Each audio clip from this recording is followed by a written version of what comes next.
Hi guys! So, naisipan ko ngayon mag-ayos ng sarili dahil mukha na akong itlog. Taran! Parang wala naman pinagbago, pero tara na, mag-selfie na lang tayo. Ayan pa, ayan, magkunwari lang tayo, maganda tayo. So, medyo tinatamad na ako magugas ng mukha and yay! Let's sleep! Kinaumagahan, ayan na nga. Causes of pimples are blocked oil, blocked dead skin, and blocked bacteria. Okay lang yan kung may pimples kayo because of your genes. Wag lang dahil sa katamaran, girl. Pero don't worry dahil I'm here to save your day and now let's get rid of it. Here are the things we need. An empty container. Water. This is optional. And my main ingredient is apple cider vinegar. Did you know movie star Scarlett Johansson uses this as her toner?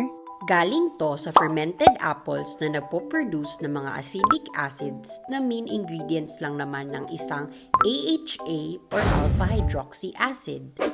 Or in short, they help peel away the surface of your skin para mapalitan ito ng bago. This is only for less than 300 pesos and it's not just beneficial for your skin but also for your health as well. So, hindi talaga sayang kung bibili ka ng isang bottle nito. Kung first-time users kayo or medyo sensitive yung balat nyo, gamitin nyo na lang muna yung takip ng cider for your measurement. Now, ibuhos nyo lang sa isang empty container and itansya nyo lang yung gagamitin yung tubig. For standard reference, you can also use a 1:1 ratio or 1 part water and 1 part vinegar. Basta lagi niyong tatandaan na never use it purely acid cider vinegar. Always dilute it with water. Make sure na naka-properly sealed siya and gamitin nyo yung ginawa nyo for only 1 week for its best quality. Saka naman kayo ulit gumawa ng bago. Hi! So, eto talaga yung day 2 and gagamitin ko na yung ginawa kong mixture. Pour an ample amount and then ilagay ito sa target area. Medyo mabaho yung amoy nito so just bear with it. Tada!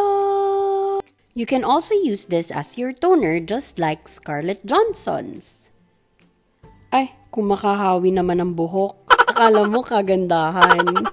Now dab it slowly. Straight lang sa mukha. Ayan, may patapik-tapik pa. Then, after that, you're good to go.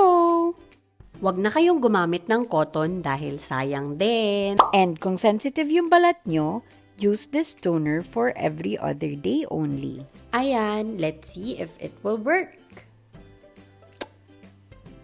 Smile.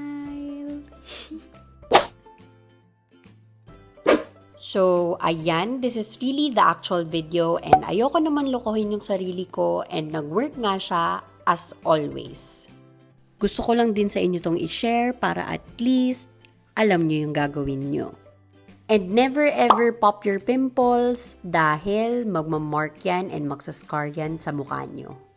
So, that's it. I hope you enjoyed watching this video and bye!